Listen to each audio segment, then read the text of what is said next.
오늘 말씀 제목이 1%를 위한 99% 이렇게 되어 있는데, 오늘 이 설교는 감신대학교 하희정 교수님의 채플 설교를 초안으로 재구성하였습니다.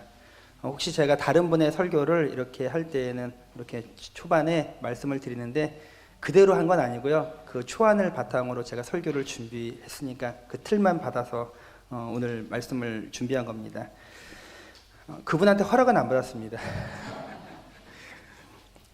같은 시대 같은 세계를 살아도 세상을 바라보는 눈은 제각각입니다. 사람이 다르고 또 환경이 다르기 때문에 그런 것이죠. 어떤 사람에게는 세상이 죄로 가득한 창살 없는 감옥이라 이렇게 고백하는 사람도 우리가 만나게 됩니다.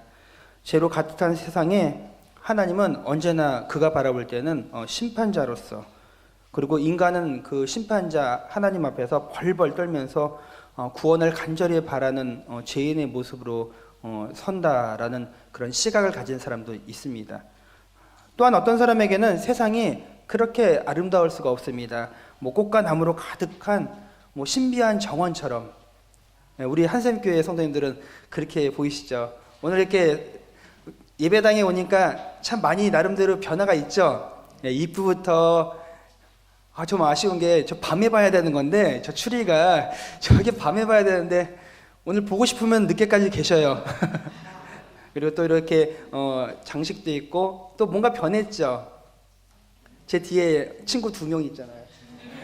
이렇게 이거 나무를 하다 보니까 옆에 현수막이랑 조화가 안 맞아서 결국은 떼게 됐습니다.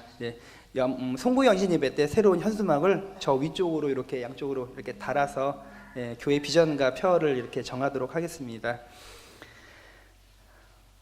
우리는 한샘동산에 오면은 참 꽃과 나무가 아름답게 있는 정말 에덴 동산과 같은 신비로운 정원으로 보는 시각을 가지고 계신 분들이시죠. 하나님은 정원사로 보이고 인간은 한 송이 꽃이나 한 그루, 그 가운데 이렇게 나무 옆에 있는 우리도 나무인 것 같고 꽃 옆에 있는 우리 성도님들도 꽃처럼 보이는 경우도 있습니다. 목사로서 이렇게 교회가 이 사택이 교회 옆에 있으니까 성도들이 오갈 때마다 그런 마음이 듭니다. 성도들을 바라볼 때 제가 마치 정원사가 된 느낌이 들기도 하고 하나하나 가꾼다는 마음이 들기도 하는데, 혹시 바람이 불면은 저 나무 가지가 꺾이지 않을까, 그런 심정이 있죠. 그리고 비가 내리면 어디 새지는 않을까, 그래서 불편하지 않을까라는 것이 목자의 마음입니다. 작은 바람 소리에도 가슴 졸이는 그런 마음으로 하루하루를 이렇게 살아가는 저의 모습을 바라보게 됩니다. 우리 한샘교회 성도님들은 어떤 시선으로 세상을 바라보십니까?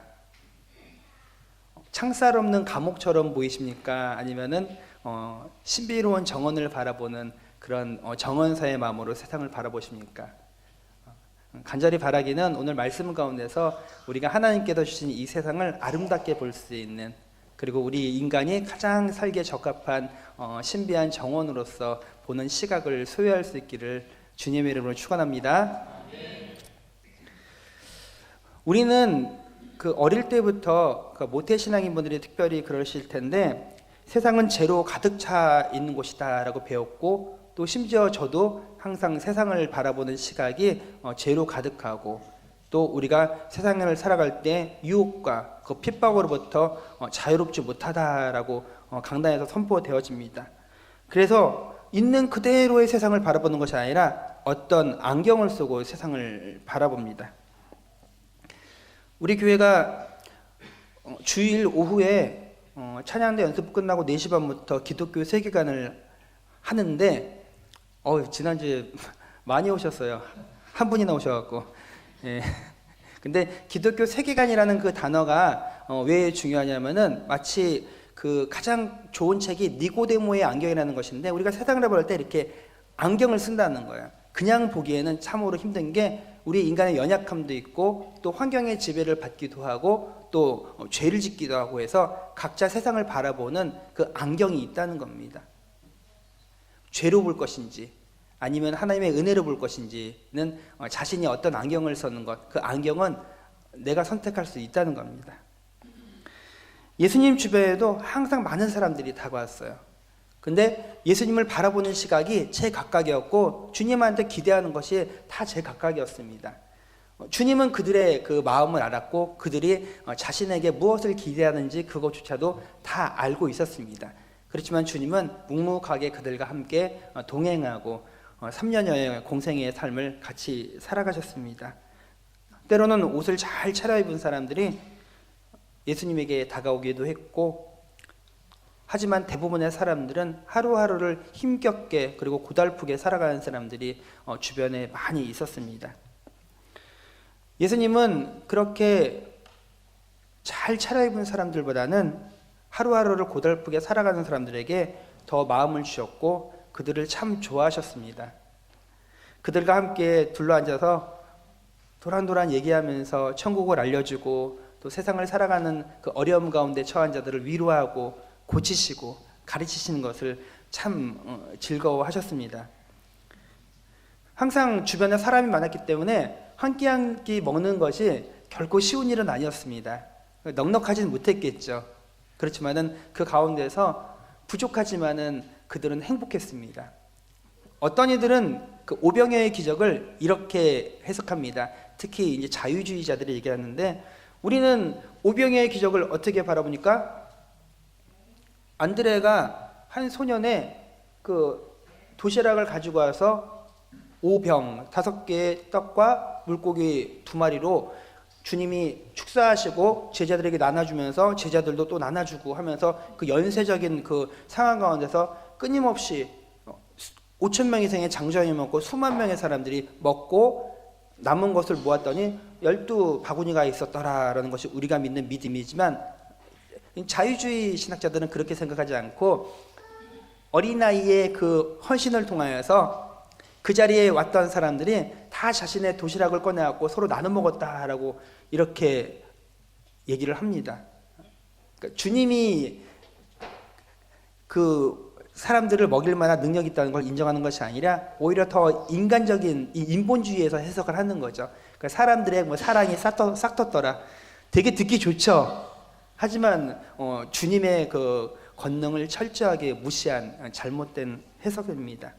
세상을 정말 아름답게 보는 것 같습니까? 그렇지 않습니다. 우리 인간들은요, 있을 때에는 그렇게 나눌 수 있을지 몰라도 결국 그가 사랑의 사람인지 아름다운지는 없을 때, 부족할 때, 힘겨울 때 어떻게 하느냐에 놓여 있습니다. 하지만 우리 주님은 항상 풍성하십니다. 우리 주님은 항상 모든 것을 가지고 계시죠. 그래서 우리가 주님께 의지해야 되는 거예요. 오병이어의 기적이 왜 일어났습니까? 하나님의 말씀 가운데 헌신된 자들은 세상의 것들에 대해서 우리 주님이 걱정하지 말라는 겁니다. 내 안에 양식이 있는데, 그리고 내가 생수인데 나와 함께 거하면은 먹고 마시는 것을 걱정할 필요가 없다는 것이죠. 우리가 세상에 의지할 필요가 없다는 것을 얘기하는 겁니다. 하지만 자유주의 신학자들은 그런 것들을 자신들의 머리로 이해되지 않고 과학적으로 증명되지 않는 것들은 그냥 하나의 소설이고 그냥 감동적인 이야기로 지어낸 것이다, 이렇게 말을 합니다. 정말 우리 성도님들 동의가 되십니까? 저는 동의할 수 없어요. 천지를 창조하시는 하나님이 그 몇만 명 먹이는 것이 뭐가 어려운 것입니까? 충분히 가능한 일입니다.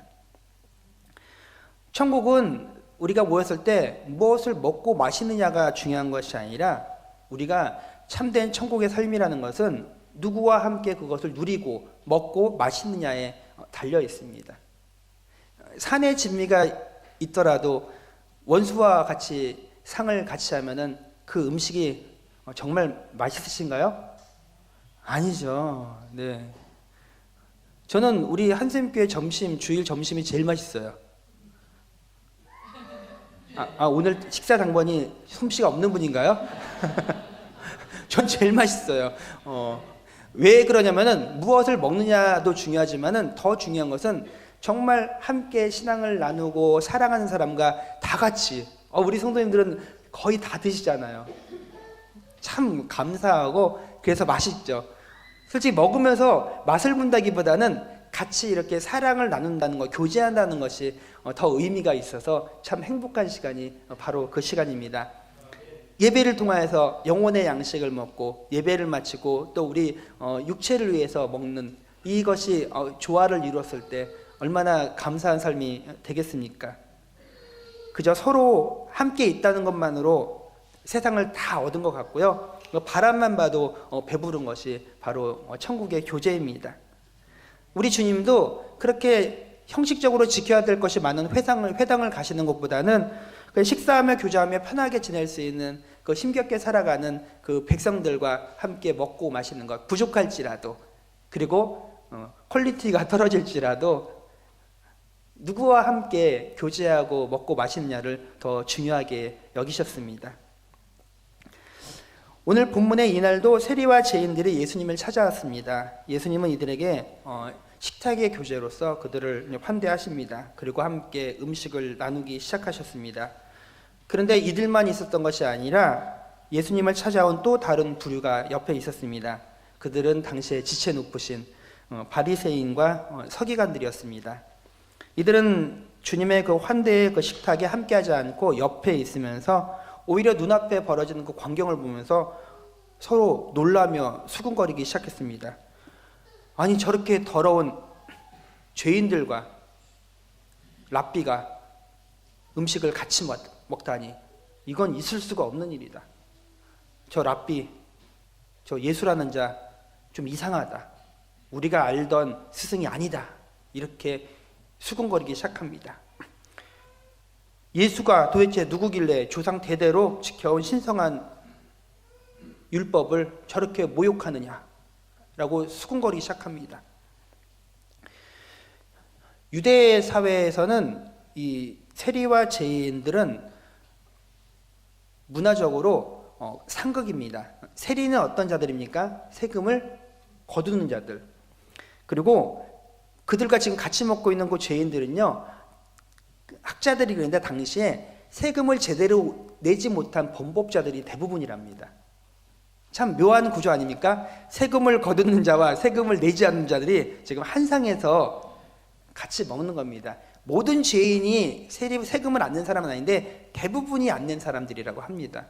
근데 그들이 주님이 베푼 그 식탁 가운데서 함께 먹는데 둘은 오히려 다투지 않아요. 근데 오히려 옆에서 있던 그 바리새인과 서기관들은 어떻게 저런 죄인들과 예수가 같이 식사를 하느냐라고 하면서 수군거린 것이죠.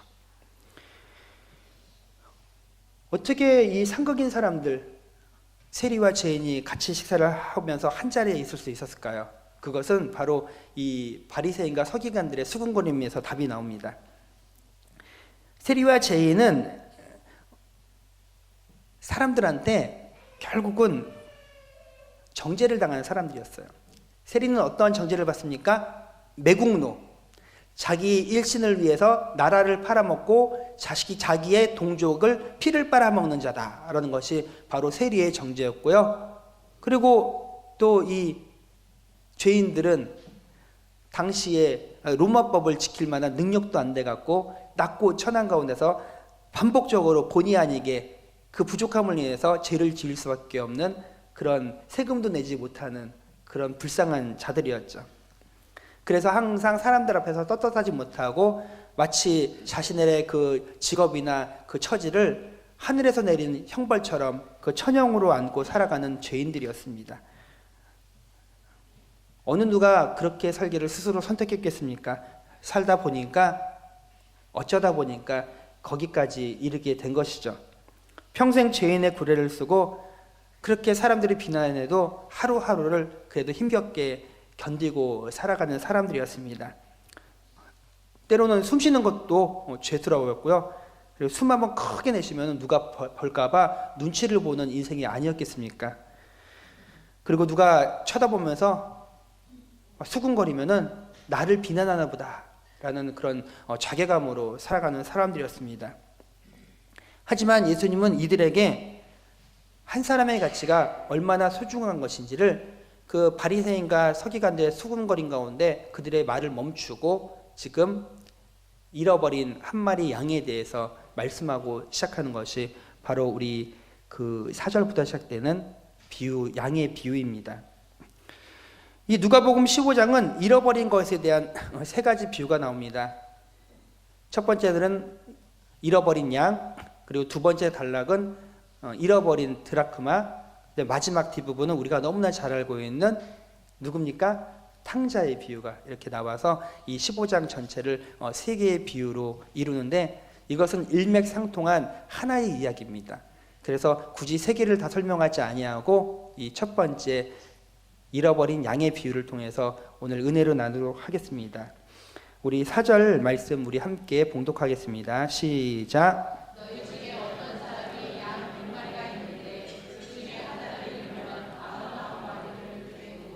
그 잃은 것을 찾아내기까지 찾아다니지 아니하겠느냐. 아멘. 생명의 가치는 어떤 숫자로 대신할 수 없습니다. 한 명의 생명이 소중하냐, 99명이 생명이 소중하냐라고 하면은 우리 성도님들은 어느 것이 더 소중하다고 하겠습니까? 그 한 명이 나의 부모고요, 99명이 나와 상관없는 자면은 1이 소중할 수 있지 않겠습니까? 그렇죠. 그러니까 생명은요, 솔직히 나의 가족이고 나랑 관계 있다고 해서 더 소중한 것도 솔직히 아닙니다. 모든 생명은 하나님 앞에서 공평한 가치, 동일한 가치를 소유하고 있습니다. 이렇게 자기 한번 이렇게 한번 만져보세요. 이렇게 해보세요. 이렇게. 아유 소중하다, 소중하다. 이렇게 보신 적 없으시죠? 예. 다시 정중한 척 하십시오. 제가 이제 치유 세미나를 이렇게 하게 되면은 제일 먼저 하는 것 중에 하나가 인사말이 이거예요. 아유, 충녀가 고생 많이 했어. 넌 소중해. 이렇게 막 인사를 시키거든요. 그런 말을 참 못 듣는 거예요. 아니, 심지어 다른 사람에겐 그런 말을 듣는데 나 자신이 스스로에게 그렇게 소중하게 여기는 것을 우리는 참 못하는 것 같습니다. 근데 우선 이 영혼, 제가 얼마나 소중하게요? 저한테 함부로 하지 마세요. 제가 얼마나 소중한데요. 우리 예수님이 나를 구원하려고 십자가에서 죽으셨어요. 그러니까 제가 저를 소홀히 할 수 없고 박대할 수 없는 겁니다. 너무 소중한 존재예요. 우리 각자는 그런 소중함을 갖고 있습니다.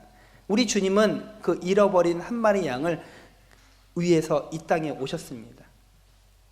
그렇기 때문에 1과 99가 어느 게 낫다라고 말할 수 없는 것이 성경의 원리입니다. 특히 홀로 된 하나가 함께 있는 99보다 더 가치가 있을 때도 있습니다. 숫자가 모든 것을 말해주는 그 자본주의 사회에서 사는 우리에게는 참 낯설 수도 있고 또 합리적이지도 않고 현실감도 떨어져 보이는 내용이긴 합니다. 하지만 우리 주님은 공생애를 살면서 그렇게 합리적으로 사신 적도 없었고 그렇게 현실감을 가지고 살아간 인생이 아니었던 걸로 저는 보입니다. 우리 주님은 항상 하늘을 바라보고 한 영혼을 천하보다 귀한 심령을 가지고 그의 공생애를 살아가셨습니다. 무리에서 벗어난 양 한 마리 때문에 우리 주님은 마음이 급해져서 무리가 지어 있어서 스스로를 지키고 있는 99마리를 그대로 두고 들판에서 유리하고 있는 그 한 마리 잃어버린 양을 찾아가는 목자. 상식적입니까? 비상식적입니까?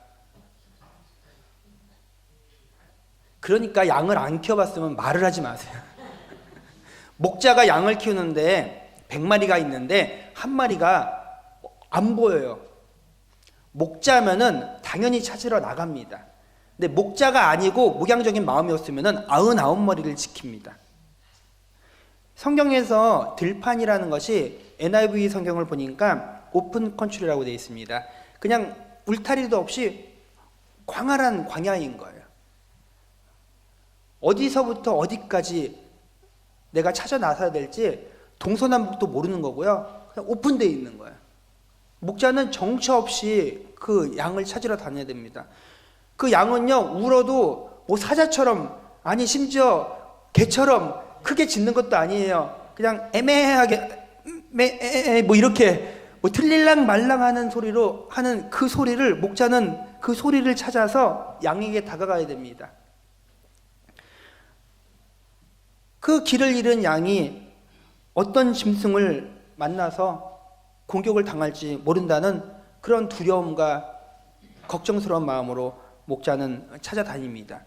그런데 그 노출은요, 한 마리 양에게만 있는 것이 아니라 두고 온 99마리의 그 양들에게도 동일하게 야수로부터의 그 위험은 노출이 되는 거죠. 목자가 무엇을 하는 거죠?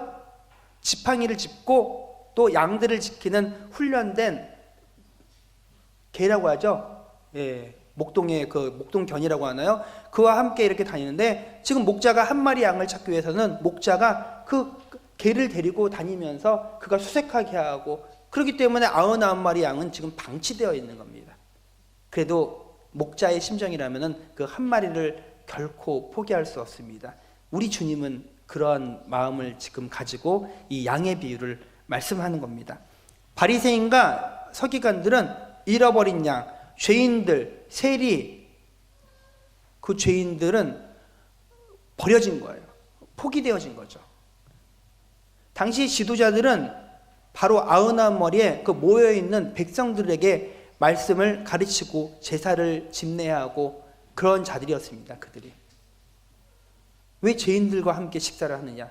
우리 주님은 바로 그 죄인들을 위해서 이 땅에 오셨기 때문에 그렇게 하신 것이죠. 우리는 어떤 공동체 안에 있을 때 안정감을 누립니다. 그 공동체 안에 있으려고 얼마나 많은 노력을 하는지 모릅니다. 저도 목사인데도 불구하고 때로는 사역지와 사역지를 중간에 이렇게 쉬는 그 공백기 가운데서 교회에 소속되지 아니하고 여기저기 교회를 예배를 드리는 기간도 간혹 있었습니다. 참 외롭대요. 그러니까 우리 교회다라는 느낌이 없으니까 그냥 예배 드리고 잠시 있다 나오는 거거든요. 그런데 참 어렵더라고요.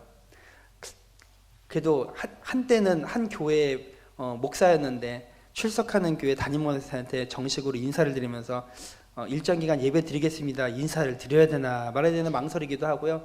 또 딸 셋이 있는데 얘네들을 주일학교를 보내야 되나 말아야 되나 이런 마음도 있었고요. 참 만가지 생각이 들더라고요. 제가 부임하기, 우리 한샘교회 부임하기 전에 있었던 용인의 교회에서는 제가 부임이 결정되고 이제 사역을 정리했어요. 그래서 더 이상 출근하지 않는 일정한 기간이 있었습니다. 담임 목사님한테 찾아갔어요. 목사님 뭐 이렇게 하는데 우리 아이들은 어떻게 해야 되죠? 이런 식으로 얘기했더니만 아유, 애들은 다녀야죠. 뭐 목사님하고 사모님은 몰라도 애들은 다니게 하세요. 한 게 그게 그렇게 고맙더라고요. 이게 우리가 소속감이라는 것이 참 삶 가운데 큰 안정감을 주더라고요. 자녀들이 신앙에 안정감이 있으니까 얼마나 감사한지 모릅니다. 하지만 우리가 소속하지 아니하고 그 공동체에서 벗어나 있으면 그것처럼 불안한 것이 없습니다. 이것은 그 상황 가운데 놓이게 되면 깨닫게 되는 것입니다. 간혹 성도님들이 저한테 이렇게 말씀할 때가 있어요. 참 안타까운 일인데 누구는 경험할 수 있는 겁니다. 이제 한샘교회 고만 다니겠다고. 어쩌라고요? 안 돼요. 다니셔야 돼요. 공동체를 벗어나게 되면 어떤 위험 가운데 노출될지 알 수가 없습니다. 그리고 목자로서 그것은 허용이 되지 않습니다. 우리는 힘들어도요, 이 안에서 버텨야 돼요. 어떤 분은 이러시더라고요. 저 사람이 교회를 다니면은 내가 안 다닐 거라고. 저 사람을 내보내라고. 목회하면서 그런 얘기를 좀 많이 들었어요. 우리 한샘교회는 전혀 그런 분이 안 계셔서 얼마나 감사한지 몰라요. 안 계세요, 그런 분이. 근데 전에 사역할 때는요, 그 사람이 너무 미워서 1층에서 예배 안 드리고 2층에서 예배 드리고 1부 예배 드리지 않고 2부 예배 드리고 이렇게 보면서 저한테 와갖고 목사님 그 땡땡땡 집사 몇 부 예배 드립니까? 막 물어봐요. 그거 안 가르쳐 준다고. 와서 확인하시라고 제가 막 그래요. 그렇게 평생 숨바꼭질하면서 신앙생활 하는데 그런 자들 마음 가운데 언제 하나님의 은혜와 그리고 주님의 용서가 그의 삶 가운데 거할까라는 그런 걱정이 앞섭니다. 그래서요, 제가요 적극적으로 찾아가서 이렇게 평일에 여유 있을 때 가서 이렇게 달랩니다. 저 집사님이 복 받았으면 좋겠어요. 그 예배 가운데 은혜 받았으면 좋겠어요. 사람이 보이는 것이 아니라 하나님이 보이고 사람의 그런 마음이 아니라 하나님 마음이 우리 집사님을 만졌으면 좋겠어요. 제가 맛있는 거 사드릴 테니까 마음 푸시고, 그리고 제가 그 미운 분 찾아가서 혼지금을 낼 테니까 저 믿고 편하게 오세요. 이렇게 얘기해요. 그리고 또 그 상대방 또 찾아가서 똑같이 얘기해요. 똑같이 얘기해요. 싸우면요, 죄송한데요, 똑같은 거예요. 누가 잘나고 못나고 없습니다. 성도하고 목회자하고 뭔가 이렇게 감정적 앙금이 있으면요, 저도 잘못한 게 있는 거고 성도님들도 잘못한 거 있는 거예요. 회개하세요. 그러면 저도 회개해야 돼요. 이거는요, 사람 관계는요 100%는 없습니다. 블랙박스로 본 세상. 뭐 교통사고 나도요 상관간에 반드시 책임이 있는 거지 100%가 어디 있어요. 서로 조심하면서 살지만은 결국 어떤 트러블이 생기면은 같이 서로에 대해서 미안한 마음을 가져야 되고요. 사고가 났으면은 옳고 그름을 떠나서 상대방의 안위를 살피는 것이 우리 인생이 되어야 합니다. 공동체는 그런 거예요. 부족할지라도 다 죄인들 아니십니까? 이 교회는요 죄인들이 모이는 곳이에요. 목자 되신 우리 주님께서 우리의 죄의 문제를 해결해 주셨으니까 그분 앞에서 우리가 유리하고 방황한 그 죄된 삶 가운데서 다시금 공동체 안으로 들어와서 99마리 함께하여 백이 되어서 공동체를 천국과 같은 곳을 만드는 곳이 바로 교회입니다.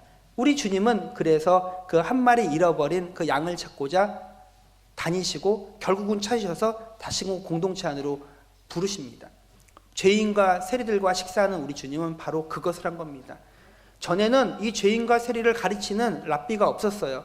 하지만 주님이 그들을 초대하셔서 그들에게 식탁을 베푸시고, 그리고 그들 가운데 또 당시의 지도자들인 바리새인과 서기관들이 함께하게 하는 가운데서 하나의 공동체를 만들었습니다. 우리 주님은 용서해 주셨는데, 그리고 품어주셨는데, 문제는 뭐냐면은 99마리가 이 한 마리를 용납하지 못하고 받아들이지 못하는 겁니까? 우리 주님이 얼마나 안타까웠겠습니까? 실질적으로 가장 애쓰시고 고생한 사람은 누굽니까? 예수님이시죠. 99마리는 자기들끼리 그냥 먹고 살고 잘 지냈잖아요. 아무것도 이 잃어버린 양을 위해서 한 것이 없지 않습니까? 그런데 우리 주님이 애를 쓰시는 거예요. 겨우 데리고 왔더니 오히려 정죄하고 그들을 밀어내려고 하고, 그것이 어떻게 공동체입니까? 그래서 우리 주님이 지금 이 비유의 말씀을 이들에게 하시는 겁니다. 어떤 분이 남긴 글이 저에게 인상 깊게 남아서 제가 이 시간 천천히 읽어드리겠습니다. 잘 한번 들어보세요. 물부터 마시고 읽겠습니다. 99마리 양들은 목자가 그들 곁을 떠난 후에도 결코 흩어지지 않았을 것입니다. 잃어버린 동료를 허겁지겁 찾아 나서는 목자를 보면서 오히려 안도했을 것입니다. 만약에 사라진 한 마리를 외면하고 자기들만 데리고 갔다면 오히려 99마리 양들은 다 흩어졌을 것입니다. 왜냐하면 언젠가는 나도 저 잃어버린 한 마리가 되면 버려지겠구나. 내 친구처럼 나도 그렇게 결국은 버림을 당하겠구나. 반대로 모두를 놓고서라도 사라진 그 한 마리 양을 찾아 나서는 목자라면 내가 끝까지 이 목자 믿고 가도 되겠구나. 어떤 상황이 발생해도 절대 나를 포기하지 않겠구나. 내가 어느 순간 길을 잃는다 할지라도 우리 목자는 나를 결국 찾아내시겠구나. 어떤 상황에 내몰려도 반드시 나는 구원을 받겠구나. 결국 목자의 위험한 선택은 무리를 벗어난 한 마리 양에게도 또 들판에 남겨진 99마리 양의 무리에게도 최고의 선물이 되었습니다. 저는 이 글을 보면서 미국의 헐리우드 영화가 생각났어요. 전쟁 영화나 미국의 그 헐리우드 재난 영화를 보면은 대체로 결론이 비슷합니다. 미국인들은 그들이 세계 어느 곳에 있으나 자신들이 위험을 겪고 그런 상황에 처하게 되면은 조국이 반드시 나를 구해 줄 거라는 특수부대를 보내갖고 나를 살릴 것이라는 그런 확신을 갖고 살아간다. 바로 헐리우드 영화를 보면 그런 정서가 느껴집니다. 국가가 결코 자신을 포기하지 않을 거라. 이는 결국 그 미국 백성들에게 자부심과 국가에 대한 자부심과 애국심을 갖게 하는 그 원동력이 되는 것 같습니다. 우리도 그래야겠죠. 한 사람 포기하면 안 되죠. 잃어버린 양, 연약한 자, 아픈 자, 힘겨운 자, 우리의 도움이 필요한 자. 우리는 지금 주중에 잘 아시겠지만 우리 문자하고 카톡으로 다 받으셨죠? 네, 지금 당사자가 안 계시고 가족만 계셔서 좀 조심스럽게 하지만 말씀드리겠습니다. 목자로서 한 사람 연약한 지체를 포기할 수 없는 거죠. 우리 김진희 집사님 잘 아실 겁니다. 뭐 저보다 오히려 더 많이 아실 텐데 우리 집사님 2번의 수술을 하셨고 또 항암 치료도 잘 받으셨는데 최선을 다했지만 어쩌다 또 인간의 육신이 연약한지라 또 암이 재발했습니다. 그래서 최종적으로 또 지난 주중에 수술해서 조직검사 진행되고 또 재발 판정을 받았습니다. 제가 그 가족들에게 드린 말씀은 이겁니다. 의사가 그리고 뭐 주변의 어떤 정보를 통해서 재발을 하면은 뭐 다시금 치유될 확률이 어떻다 그렇게 말씀하지 마시고, 저는 목사로서, 저는 의사가 아니니까 의사는 퍼센테이지를 얘기할지 몰라도 저는 그 확률이 1%일지라도 우리 김진희 집사님이 1% 안에 들 수 있다. 근데 1%도 아니고 훨씬 더 확률이 높으면은 오히려 더 감사한 것이고, 저에게는 필요한 것이 무엇이냐면은 어떤 의사를 만나느냐가 더 중요한데, 또 좋은 의사를 만났고 또 그를 통하여서 치료를 받고, 그리고 홀로 외롭게 싸우는 것이 아니라 우리 한생교회 성도들이 다 같이 기도하고 마음을 나누면은 저는 반드시 치유한다고 믿습니다. 그건 저의 믿음이 아니라 하나님이 주시는 마음이고, 또 우리 공동체가 그렇게 기도하는 가운데서 연약한 자가 있을 때 무엇을 해야 된다고요? 중보기도요. 스스로가 기도할 힘도 없고 불안한 마음이 있으면은 주변의 가족과 성도들이 그에게 힘을 주고 위로가 되고 능력이 되어주면은 반드시 김진희 집사님은 이 자리에 오십니다. 제가 신방을 가서 그랬어요. 집사님, 아직은 가실 때가 안 된 것 같아요. 제가 이랬어요. 갈 자격이 안 된다고. 뭘 했다고 가십니까? 하나님한테 이렇게 기도하라는 거예요. 하나님, 한 번만 더 기회를 주세요. 히스기야처럼 삶을 연장해 주세요. 제가 지금 죽어도 천국 가겠지만은 너무 하나님 위해서 한 게 없어요. 건강 주시면은 이제 다시금 가정으로 교회로 돌아와서 하나님 위해서 열심히 일할게요. 그래서 나중에 내 사명, 하나님 주신 사명 다 감당하면은 그때 불러가면은 후회가 없겠습니다. 제가 그렇게 기도하라고 했어요. 우리 이 자리에 있는 모든 성도들이 동일한 마음이어야 됩니다.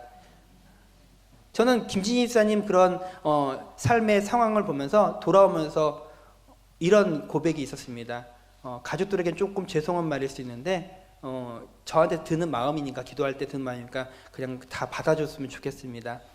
하나님께서 우리 한샘교회를 다시금 마음을 모아주시는구나. 우리 김진희 집사님 통해서 한 마음으로 또 기도하게 하시는구나.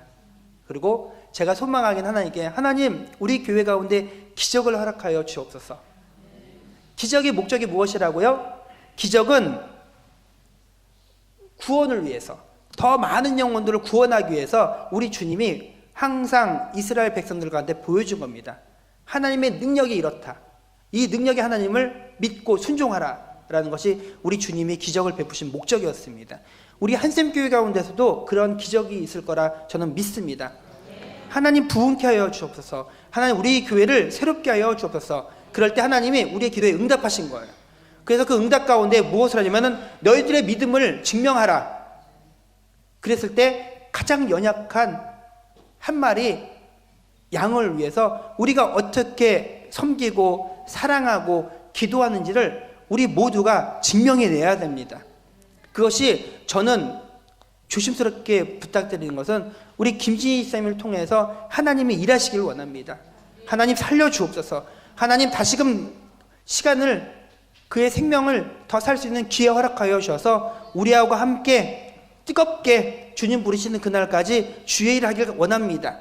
그래서 우리 집사님도 하나님의 앞에서 떳떳하게 상금 많이 쌓아서 주님에서 영생복락 함께 누리고, 또 우리도 그 가운데서 은혜 받으면서 하나님 앞에 다시금 크게 헌신할 수 있는 우리 한샘교회 공동체 되게 하여 주셔서, 그런 마음이 저의 마음인데 우리 성도님들 동의하십니까? 네, 그 가운데 힘있게 나아갔으면 좋겠습니다. 예수님은 이 비유에서 멈추지 않고 이렇게 말합니다. 말로 끝내는 것은 진짜 선물이 아니고 그 말은 행동으로 그리고 실천으로 보여줄 때 진정한 힘이 있다라는 것이 우리 주님의 기본적인 목회 철학입니다. 자기를 혐오하고 천형처럼 앓고 살아가는 그 죄인들에게 사방을 둘러봐도 자신의 편 없고 자신을 이해하는 사람이 없는 고단하고 힘겨운 삶을 살아가는 그 죄인들에게 가장 큰 선물이 무엇일까? 그들에게 사랑을 고백하는 겁니다. 당신은 귀합니다. 하나님은 사랑하시고 당신을 위한 위대한 계획을 가지고 계십니다. 지금은 죄인의 모습일지라도 결국 우리 주님께서 당신을 새롭게 하실 거고 당신을 통하여 일하실 것입니다. 우리 주님은 그 죄인과 세리를 모아놓고 그렇게 말하는 겁니다. 세상 사람들이 다 무시했을 때 우리 주님은 그들을 인정했어요. 그들을 사랑했고 밥을 먹이시고 기도해주고 고치시고 변화시켜 주셨죠. 아무 조건 없이 그저 존재만으로도, 나와 함께 하는 것만으로도 기뻐하고 소중하게 생각하셨습니다.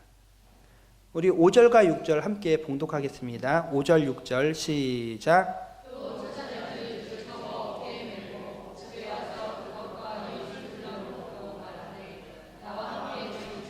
나의 잃은 양을 찾아내오노라 하리라.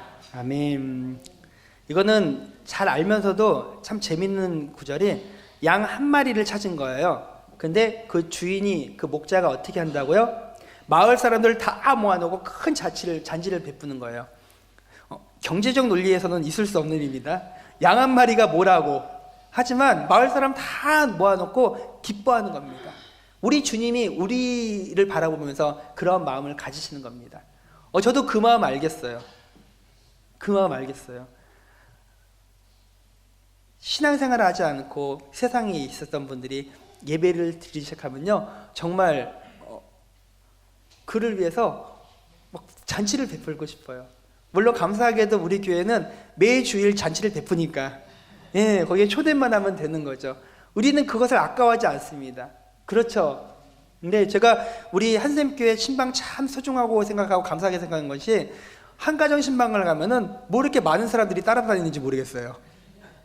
거의 10명씩은 따라가요. 근데 그렇게 같이 하면서 기뻐하고 기도하고 참 좋습니다. 신방 받으신 분들 참 마음에 부담감이 많겠어요. 뭐 이렇게 많이 와갖고 밥값을 많이 내게 하는지. 아까우십니까? 아니죠. 네, 형편에 따라 섬기는 거지만은 그렇게 와서 축복해주고 사랑해주는 것이 얼마나 감사합니까? 그것은 경제적인 논리로 이루어지는 것이 아니라 그저 고마운 거죠. 다 아낌없이 줘도 전혀 아깝지 않은 거죠. 소중한 사람을 위해서 할 수 있는 최선을 다하는 것이 바로 우리 이 5절과 6절의 모습입니다. 어떤 차원에서는요, 속색인 양이에요. 그냥 무리 속에 있지 뭐 이렇게 호기심이 많아서 도대체 무슨 소리를 들었기에 갑자기 빠져나가서 막 돌아다니다가, 우리 신앙도 근데 그렇습니다. 공동체 안에 잘 이렇게 있으면 되는데 자꾸 뭔가를 추구해 나가요. 돈 조금 더 벌려고, 뭔가 더 배우려고, 뭐 더 알려고 나가시는 분들이 결국 이렇게 어려움 겪는 것을 자주 보게 됩니다. 이 안에, 공동체 안에 있는 것으로 만족했으면 좋겠습니다. 이곳에서 우리가 같이 먹고 누리고 함께 즐거워하고 주의 일을 하게 되면은 그거로 충분합니다. 하나님께서 우리에게 주신 공동체는 명확합니다. 주님이 이 땅에 살아갈 때 2개의 공동체를 주셨죠. 첫 번째는 가족이요, 가정. 또 하나는 교회죠. 그러므로 가족들 안에서 모든 관계를 다 하는 겁니다. 남자분들 자꾸 저기 지하 아가씨들한테 가지 마세요. 네. 여자분들 괜히 막 송중기 보면서 마음 빼앗기지 마세요. 내 남편이 제일 잘생기고 내 아내가 제일 이쁜 겁니다. 네, 저희 큰딸도 제가 많이 걱정하는데 그 방탄의 뭐 김서방 때문에 제가 얼마나 마음이 아빠보다 더 좋아요. 야, 김서방은 너 알아보냐? 그때만 김서방은 날 모르지. 근데 뭐 이렇게 마음 주고 시간 주고 그러냐? 뭐 좋아서 하는 거니까 뭐 이해는 해요. 근데 아무런 소득도 없고요. 결국은 그러다가 각자 모르고 천국 갈걸요? 그렇죠. 앞에 있는 아빠를 사랑하고 엄마를 사랑하지. 근데 우리의 삶이 그렇습니다. 아무런 의미 없는 것에 우리의 마음을 빼앗기고 세상 가운데 나아가게 되면 결국은 그 방황하는 한 마리 양이 될 뿐입니다. 교회도 마찬가지예요. 한샘교회 하나님께서 주신 교회, 이 안에서 우리의 신앙의 모든 것들을 아낌없이 헌신하고 또 은혜 받고 축복받으면 좋겠습니다. 바리새인과 서기관들은 같은 공간에 그 죄인과 그 세리와 함께 있으면서도 여전히 예수님의 말씀을 이해하지 못합니다. 죄인과 세리들은 정말 은혜 받으면서 용서받은 그 가운데 감격 가운데 있는데 그 공간에 있는 바리새인과 서기관들은 여전히 정죄하는 마음으로 불편한 심정을 가지고 있습니다. 최고의 학문과 지식을 가진 자들이었지만 주님의 그 하나의 비유조차도 그들은 이해할 수 없었습니다. 예수님의 말씀을 도무지 알아들을 수 없었던 것이죠. 그들에게 양이라는 것은 어떤 존재냐면은 우리 주님은 잃어버린 양을 소중히 여기지만 그들에게는 양이란 제사를 드릴 때 드려지는 희생양인 거예요. 하나의 도구일 뿐입니다. 그래서 그 도구인 양이요, 양 자체의 고통이나 그들의 마음을 이해하는 것이 중요한 것이 아니라 그 양의 겉으로 흠이 있느냐 없느냐, 그것이 그들의 관심이었습니다. 그래서 흠이 있었던 죄인과 세리들은 버려지는 거였죠. 그들에게는 흠 없는 양만이 일정한 가치를 가지고 있었습니다. 그것도 아주 최고의 가치가 아니라 자신들의 그 제사의 도구로서의 가치, 그 정도가 바로 그들이 그 양을 바라보는 관점이었습니다. 율법의 세계에서 양은 그저 자신의 그 죄를 뒤집어 씌우는 그런 존재일 뿐이었죠. 오히려 자신들의 행위가 하나님에게 기쁨이 될 거라 생각했습니다. 말씀을 암송하는 것, 그리고 예배를 드리는 것, 그 다음에 기도하는 것, 금식하는 것, 이것을 통하여 자신들은 신앙적으로 저 죄인과 세리하고는 차원이 다른 삶을 살아갔다고 자부하던 자들이었습니다. 그런 자들이 어떻게 잃어버린 한 마리 양을 찾겠다는 우리 주님의 마음을 공감할 수 있었겠습니까? 제가 군에서 있을 때 이야기인데요. 한 지휘관과의 대화를 성대모사는 안 하고 그냥 그대로 읽겠습니다.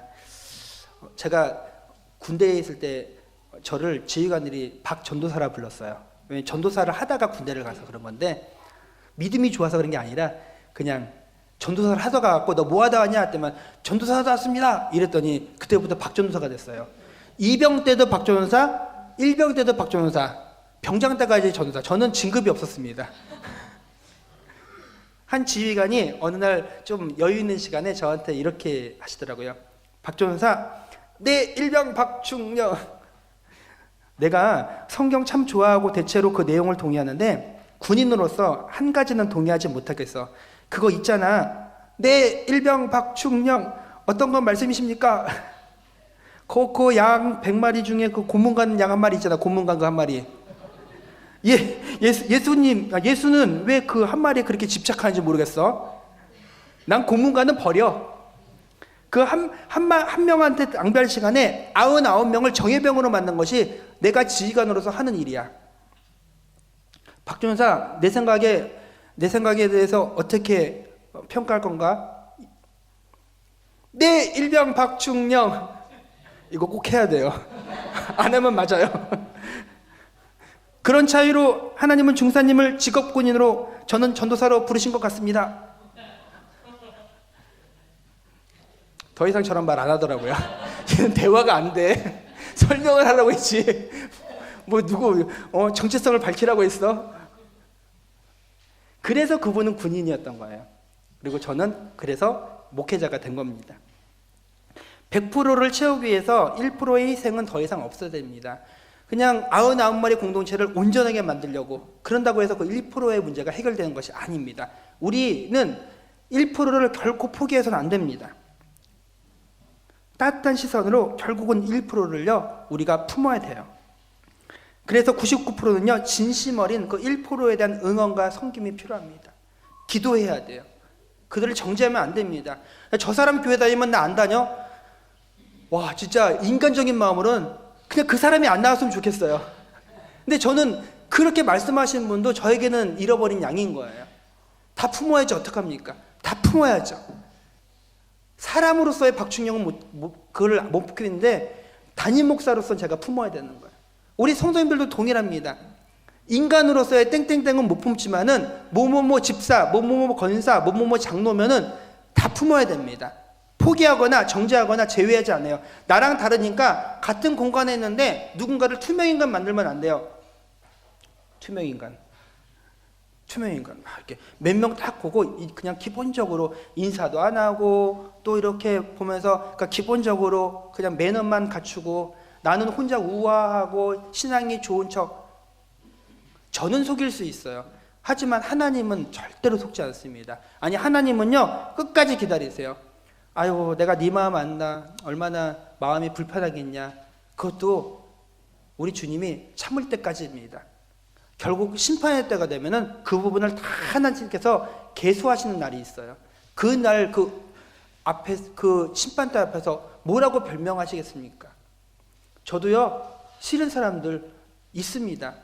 인간적으로는 그런 마음이 듭니다. 하지만 어떻게 해야 돼요? 다시금 기도의 처소에 나가서 주님의 마음, 나처럼 부족한 나 같은 죄인도 용서하신 그 주님 앞에 나아가서 주님 잘못했습니다. 내 마음이 너무 좁아서 내가 생각이 너무 앞서서 내 잘못이 더 큰데 이러면서 회개하고 다시금 그 영혼을 품고 나아가면은 바라보는 시각이 달라져 있어요. 주님의 마음으로 바라보는 거죠. 목자의 심정으로 내가 먼저 용서해야지. 내가 잘못됐다고 해야지. 내가 먼저 품어야지. 내가 잘못한 거야. 이런 마음을 갖기 시작하는 거죠. 그러면 그때부터 제가 또 목자로서 이 공동체를 섬길 수 있도록 하나님께서 또 한 번의 기회를 주시는 겁니다. 기독교는 1%를 포기하지 않는 종교입니다. 아니, 1%를 위해서 섬기는 99%가 기독교입니다. 공동체에서 배제된 사각지대, 우리 교회에는 그것이 용납되지 않기를 바랍니다. 교회가 인간의 고통과 어려움을 이해하지 못한다면 어떻게 그 교회가 존재 이유를 찾겠습니까? 어디서 그 교회가 있을 만한 그 가치를 발견하겠습니까? 그 옛날 유대 종교 지도자들의 모습에서 여전히 우리의 모습이 보입니다. 조금만 달라도 서로 용납하지 못하는 우리가 아닙니까? 각각의 빛깔을 드러내는 모든 나무를 다 품어 아름다운 조화를 보이는 우리 한샘 동산을 보십시오. 나무가 다르고 모양이 다르고 그렇지만은 각자 그것이 조화를 이루면서 하나의 동산을 만드는 것이죠. 이것이 하나님의 미학입니다. 똑같이 만든 것이 아니라 각각 다르게 한 것이죠. 만약 세상이 하나의 빛깔로 가지고 있다면은 우리는 곧 지루해야 할 것입니다. 노아의 방주의 사건을 기억하십니까? 40일간 하늘이 뚫려갖고 비가 내리기 시작해서 그 40일간 내린 비가 150일간 세상에 창궐했습니다. 그 당시에는 세상이요 딱 한 가지 빛깔이에요. 회색 빛깔밖에 없었습니다. 흙탕물이 되어 있는 그 바다색밖에 없었죠. 하늘은 어둡고 땅은 없고 그 빗물에 가득 차인 그 150일간 하나님은 그 끝을 무엇으로 끝내십니까? 각각 고운 빛깔로 조화롭게 비치는 무지개를 띄워서 그 150일을 마무리하십니다. 다를지라도 함께 맞춰가며 살라는 것이죠. 한 가지 색깔이 지배했던 세상을 각각의 색깔로 빛나게 하신 우리 하나님의 그 미학. 무지개는 하나님이 약속하신 새로운 미래이고 평화였습니다. 너희에게 희망이 되게 너에게 소망을 주노라. 너희 평화롭게 살아라. 하면서 비둘기를 통하여 이파리를 주는 거죠. 평화롭게 지내라고. 우리가 어떻게 세상을 바라봐야 되는지 우리 주님은 지금도 우리에게 말씀하십니다. 교회가 끝까지 지켜야 할 자리가 무엇인지, 우리 한샘교회가 왜 이 땅 가운데 여전히 존재하는지, 46년 동안 하나님께서 지키고 보호하시고 여기까지 복 주신 것이 그 목적이 무엇인지 우리는 깨달아 알아야 합니다. 혹시라도 하나님께서 주신 지금의 우리의 삶을 축복이라 여기면서 그 가운데서 자아도취에 빠져있지 않습니까? 난 잘 살고 있어. 나는 나의 삶이 충분해. 근데 나 저 사람은 용납이 안 돼. 그냥 저 사람 없어도 내가 사는데 전혀 지장이 없어. 그냥 나 이렇게 살라고.